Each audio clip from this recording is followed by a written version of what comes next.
السلام علیکم، آداب عرض ہے جی ڈیئر لسنرز، کہیے کیا حال احوال ہیں، کیسے ہیں آپ سب؟ دعا ہے، امید ہے آپ سب خیریت سے ہوں گے۔ الحمدللہ میں بھی بالکل خیریت سے ہوں۔ معذرت خواہ ہوں کہ میں نے عید کی مبارکباد بھی نہیں دی اور عید کے حوالے سے کوئی ویڈیوز بھی نہیں بنائی۔ میں نے وشنگ کی ویڈیوز میں اکثر بناتی ہوں عید پر، لیکن اس بار میرا دل نہیں چاہا۔ ماہ رمضان میں کچھ ایسے حادثات ملک میں رونما ہوئے جس کی وجہ سے دل بجھ سا گیا، اور سب سے بڑی وجہ جو ہے وہ فلسطین میں ہمارے مسلمان بہن بھائیوں کے حالات ہیں۔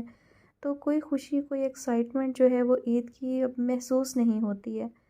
ٹھیک ہے، ایک تہوار ہے اور اللہ تعالیٰ کا انعام ہے روزے داروں کے لیے، لیکن کیا کیا جائے جب دل ہی خوش نہ ہو تو۔ بہرحال یہ سب چلتا رہتا ہے، زندگی کا حصہ ہے، دکھ سکھ جو ہیں وہ سب زندگی میں اتار چڑھاؤ آتے رہتے ہیں، اور انہی کے حساب سے انسان ریئیکٹ کرتا ہے۔ تو بس اسی وجہ سے میں نے بھی جو ہے ویڈیوز نہیں بنائی اور نہ ہی وش کیا۔ لیکن ہماری ایک بہت ہی پیاری، بہت ہی کیوٹ، بہت ہی اچھی سی ریگولر لسنر ہیں مریم خان، ان کی جو ہے وہ شادی ہے، تو میں انہیں بہت بہت مبارکباد دینا چاہتی ہوں، اور میری بہت ساری دعائیں ہیں ان کے لیے، بہت بہت دل سے بہت مخلص دعائیں ہیں ان کے لیے کہ اللہ تعالیٰ ان کی آنے والی زندگی کو بہت خوشگوار بنائے، ڈھیر ساری خوشیاں نصیب ہوں، بہت ہی اچھا سسرال ملے، بہت ہی اچھا اور نیک شوہر ملے، اور بہت ہی محبت کرنے والے ہوں، بہت ہی توجہ سے، بہت ہی پیار سے رکھیں، اور ہمیشہ جو ہے وہ شاد و آباد رہو، گھر سلامت رہے، آنے والا ساتھ جو ہے وہ مبارک ثابت ہو۔ آپ سب سے بھی ریکویسٹ ہے کہ ان کے لیے بہت ساری دعائیں کیجیے گا اور انہیں وش بھی کیجیے گا کہ اللہ تعالیٰ جو ہے ان کی آنے والی زندگی کو خوشگوار بنائے۔ اس کے علاوہ جناب بڑھتے ہیں ناول کی جانب۔ ناول جو ہے وہ تھوڑا ہی رہ گیا ہے، بتا رہی ہوں آپ کو، لیکن اتنا تھوڑا بھی نہیں رہ گیا ہے، ابھی بھی اس کی کافی اقساط ہوں گی، لیکن انشاءاللہ ماہ رمضان جو ہے وہ مکمل ہو چکا، اپنے اختتام کو پہنچ چکا ہے، تو اب روٹین تھوڑی سی سیٹ ہو جائے گی، تو ڈریشن جو ہے وہ ایپیسوڈ کا بڑھ جائے گا، تو ناول جلدی سمٹ جائے گا۔ بڑھتے ہیں ایپیسوڈ کی جانب۔ ناول کا نام ہے جو رکے تو کوہ گراں تھے ہم، مصنفہ ہیں انیسہ سید، قسط نمبر 22۔ وطن زادہ ایرانی النسل تھا، لیکن اس نے آنکھ امریکہ میں کھولی تھی۔ انقلاب ایران کے زمانے میں اس کے دادا دادی ترک وطن کے بعد پہلے ہالینڈ اور پھر امریکہ کی ریاست نیو یارک میں جا بسے تھے۔ وطن زادہ کے باپ نے اپنی ہی طرح ترک وطن کر کے نیو یارک پہنچی ایک ایرانی خاندان کی بیٹی سے شادی کر لی۔ دونوں خاندانوں کے درمیان ایک نقطہ مشترک تھا، دونوں ہی خاندان شاہ کے وفادار تھے۔ شاہ کے ساتھ جلا وطنی میں کیا بیتی، پیچھے وطن میں بچ رہے خاندان کے ساتھ کیا گزری، دونوں ہی خاندانوں کو اس سے کوئی سروکار نہیں تھا۔ ان کی نئی دنیا پرکشش تھی اور وہ اس میں رہتے ہوئے آزاد زندگی کے مزے لے رہے تھے۔ وطن زادہ پیدائشی امریکی تھا، اس کی زبان، رہن سہن، تہذیب، ثقافت سب امریکیوں سی تھی، مگر وطن زادہ اپنے ماں باپ سے زیادہ اپنے دادا دادی اور نانا سے مانوس تھا۔ ویکینڈز اور لمبی تعطیلات کے دوران وہ اپنے دادا یا نانا کے پاس جا کر رہا کرتا تھا، جو اس وقت اس عمر کو پہنچ چکے تھے جب ترک وطن کر کے آئے لوگوں کو وطن کی یاد ستانے لگتی تھی۔ دادا اور نانا اس کو ہوم کی کہانیاں سناتے، اور وہ ایک ان دیکھے وطن کی رومان پرور کہانیوں کا اسیر ہوتا رہا۔ اس کے دادا کا انتقال اس وقت ہوا جب وہ 23 برس کا تھا۔ دادا کو وطن کے علاوہ ایک اور چیز مرغوب تھی، وہ چیز اسکیئنگ کہلاتی تھی۔ دادا کا یہ شوق بھی وطن زادہ میں منتقل ہوا۔ جس وقت دادا کا انتقال ہوا وہ ایک انٹر اسٹیٹ اسکی ڈائیونگ مقابلے میں شرکت کر رہا تھا۔ دادا کی آخری رسومات میں تو وہ شریک نہیں ہو سکا، لیکن اس نے وہ مقابلہ جیت کر اس جیت کو دادا کے نام معنون کرتے ہوئے انہیں ایک طرح کا خراج عقیدت پیش کرنے کی کوشش کی تھی۔ دادا کے جانے کے کچھ عرصہ بعد نانا اور دادی بھی دنیا سے چلی گئیں۔ وطن کے ماں اور باپ میں شادی کے 27 برس بعد علیحدگی ہو گئی۔ وطن، اس کے 2 بھائی اور ایک بہن ہائی اسکولز، کالجز سے نکل کر غم روزگار میں مصروف ہو گئے۔ دادا کا ہوم اور اسکی ڈائیونگ کا خبت ایک خوبصورت خواب بنتے چلے گئے۔ وطن کو ایک مقامی سافٹ ویئر کمپنی میں معمولی سی نوکری ملی۔ اپنے محنت پسند مزاج کی وجہ سے اگلے 5 سالوں میں وہ اسی کمپنی میں ترقی کرتا کرتا ایک اچھے عہدے پر پہنچ گیا۔ زندگی میں ذرا سی سہولت آنے کے بعد اسے دادا کا ہوم کم لیکن اسکی ڈائیونگ پھر سے یاد آنے لگے۔ کسی زمانے میں وہ ایک پیشہ ور اسکی ڈائیور بننا چاہتا تھا، مگر مالی مسائل نے اسے ایسا کرنے نہیں دیا تھا۔ جب مالی آسودگی آنے لگی تو اس کا وقت آگے جا چکا تھا۔ وہ مشق نہ ہونے کے باعث مہارت کی حد سے باہر جا چکا تھا اور اب یہ جنون صرف شوق کی حد تک ہی پالا جا سکتا تھا۔ اس شوق کو پورا کرنے کے لیے وہ ہر سال موسم سرما میں کسی ایک ایسے ٹرپ کا اہتمام ضرور کرتا جس میں مختلف یورپین ملکوں میں اسے اسکی ڈائیونگ کے زیادہ سے زیادہ مواقع مل سکتے تھے۔ اس سال وہ اسی سلسلے میں انگلینڈ میں تھا اور اس بار ڈرہم اسکی ڈائیونگ ایونٹ اس کے شوق کی منزل تھا۔ ڈرہم میں اس کی ملاقات ایک ایسے نوجوان سے ہوئی جو دادا کے ہوم کے ہمسایہ ملک سے آیا تھا اور پہلی بار کسی اسکی ڈائیونگ ایونٹ میں شامل ہو رہا تھا۔ میں وودن زادے ہوں، نیو یارک سے۔ موٹیل میں ناشتے کی ٹیبل پر بیٹھے اس نوجوان سے وودن نے اپنا تعارف کرایا۔ وودن زادے اور نیو یارک، جواب میں اس نوجوان نے ایک چمکتی مسکراہٹ کے ساتھ اسے دیکھا۔ دونوں ناموں میں کوئی مماثلت نہیں ہے، اس لیے کہ میرے آباء و اجداد کا وطن ایران تھا۔ وودن زادے اس کی بات پر بلند آواز میں ہنستا ہوا بولا۔ اوہ، خوشبوؤں اور پھولوں کا ملک، اس کے مخاطب نے بے اختیار کہا تھا۔ ہو سکتا ہے، وودن نے شانے اچکائے۔ میں اس کے بارے میں جو جانتا ہوں وہ بہت کم ہے، لیکن میں اس کے بارے میں جو جانتا ہوں وہ کافی زیادہ ہے۔ وہ مسکرا کر بولا۔ ایران میرے وطن کا ہمسایہ ہے۔ میں پاکستان سے سعد سلطان ہوں۔ پاکستان اور سعد سلطان سے وودن کا یہ پہلا تعارف تھا۔ میں ابھی یہاں کے سب ایسے انسٹیٹیوٹ دیکھ رہی ہوں جہاں سے مجھے واقعی کچھ سیکھنے کا موقع مل سکتا ہے۔ ابھی میں نے باقاعدہ کوئی انسٹیٹیوٹ جوائن نہیں کیا ہے ممی، ماہنور کان سے فون لگائے فائزہ کو بتا رہی تھی۔ نہیں، مجھے نہیں لگتا میرا یہاں قیام زیادہ لمبا رہے گا۔ جس پروجیکٹ کی تکمیل کے لیے میں یہاں آئی تھی وہ پروجیکٹ کسی اور کے پاس چلا گیا ہے۔ میں تو بس اب رہی سہی معلومات ہی حاصل کر رہی ہوں اس کے متعلق، اس نے نیچی آواز میں کہا۔ میں جانتی ہوں میری بات آپ کی سمجھ میں نہیں آ رہی ہوگی۔ دراصل یہ ساری ٹیکنیکل باتیں ہیں، آپ کے واقعی سمجھ میں نہیں آئیں گی۔ آپ فکر مت کریں، میں سیمسٹر شروع ہونے سے پہلے آ جاؤں گی۔ باقی میں یہاں بہت مزے میں ہوں۔ مامی امریکہ گئی ہوئی ہیں، آپ کو پتہ ہی ہے۔ فرقان ماموں نے مجھے ہر طرح کا کمفرٹ دیا ہوا ہے۔ ایک چھوٹی گاڑی انہوں نے مجھے دے دی ہے تاکہ مجھے آنے جانے میں آسانی رہے۔ کھانا وانا سب ٹائم پر ملتا ہے، آپ فکر مت کیا کریں، اس نے سامنے دیکھتے ہوئے کہا۔ وہ ابراہیم کے دیے ہوئے ٹائم پر اس کے جم میں پہنچ گئی تھی اور یہاں پہنچتے ہی فائزہ کا فون آنے پر اسے ان سے تسلی بھری گفتگو کرنی پڑی تھی۔ سامنے سے آتے ابراہیم کو دیکھ کر اس نے فائزہ کو خدا حافظ کہا اور فون بند کر دیا۔ ہیلو، ابراہیم نے اس کے قریب آ کر کہا۔ تم وقت کی خاصی پابند لگتی ہو۔ ہاں شاید، اس نے سر ہلاتے ہوئے کہا۔ یہ اور بات ہے کہ وقت پھر بھی میرے ہاتھ نہیں آتا، آگے نکل جاتا ہے۔ اچھا، ابراہیم کی سمجھ میں اس کی بات نہیں آئی تھی، اس لیے وہ بس مروت ہی میں ہنسنے لگا تھا۔ آؤ کوئی کولڈ ڈرنک جوس وغیرہ لیتے ہیں پھر چلتے ہیں، وہ مین ہال سے باہر نکلتے ہوئے بولا۔ نہیں، کسی چیز کی ضرورت نہیں، بس چلتے ہیں، وہ بھاگتی ہوئی ٹریڈ مل پر نظریں جماتے ہوئے بولی۔ یہ ٹریڈ مل جو تم دیکھ رہی ہو یہ سعد کے لیے ریزرو تھی۔ ابراہیم کو یاد آیا وہ ہمیشہ اسے ہی استعمال کرتا تھا۔ چلیں، ماہنور نے اس کی بات سن کر دل کی تیز ہوتی دھڑکن کو نظر انداز کرتے کہا۔ ہاں چلو چلتے ہیں، ابراہیم اس سے آگے چلتا ہوا جم سے باہر نکل گیا۔ اللہ اللہ بھائی کے کان کاٹوں نائی کے۔ بھائی بچے کو بہلاتے بہلاتے نائی کے کان کیوں کاٹنے لگی؟ نائی کمبخت نے ہی تو سر کے بال اتارتے اتارتے لگتا ہے زخم لگا دیا ہے ہمارے شہزادے کو، جب یہ روئے چلے جا رہا ہے۔ نہیں، جب سے تم نے اسے گود میں لیا ہے تب سے روئے چلا جا رہا ہے۔ پھر تو نائی کے نہیں میراثی کے کان کٹنے چاہیے۔ اڑا لو مذاق تم دونوں میراثیوں کا، ایک دن دیکھنا یہ میراثی ہی ہوں گے تمہاری طرف بڑھتے وار اپنے سینے پر لینے کو۔ سن لو، بہادری اور وفاداری کے دعوے کر رہی ہیں محترمہ۔ اس کی باتیں رہنے دو، اسے اپنے علاوہ ساری دنیا کمبخت ہی لگتی ہے، ہر وقت مولوانوں کے بیچارے لمڈے کے پیچھے پڑی رہتی ہے۔ وہ کمبخت، نائی کمبخت، دکان والے کمبخت، مہترانی کمبخت، اللہ جانے کوئی بلند بخت بھی ہے اس کے نزدیک کہ نہیں ہے؟ کیوں نہیں بلند بخت؟ ہمارا یہ شہزادہ ہے نا بلند بخت، اللہ اس کو بھاگ لگائے، اس کی شان اونچی کرے۔ جس دن سے پیدا ہوا ہے اٹھائے اٹھائے پھرتی رہتی ہو، اسے گود کی عادت ہو گئی نا تو بستر پر ڈالنا دشوار ہو جائے گا۔ اچھا، ابھی تو اسے مجھے دے دو، میں 2 گھڑی اٹھا لوں گود میں، پھر میرے جانے کا ٹائم ہو جائے گا۔ یہ نہ بھائی، عجیب والد پائے ہیں ہمارے شہزادے نے، بیچارہ جس وقت دنیا میں آیا اس وقت بھی موجود نہیں تھے۔ اس کے کان میں اذان دینے کی سعادت بھی اس حبشی پہلوان سراج سرفراز کو ہی ملنی تھی۔ ابا موجود ہوتے، ضرور موجود ہوتے، تم ہی نے بھگایا تھا اسی شام تیفے لاٹر کی سناونیاں سنا کر۔ ہاں تو ٹھیک ہی کیا تھا نا، خود اپنی آنکھوں سے اسے ننگا خنجر لیے بڑکے مارتے سنا تھا۔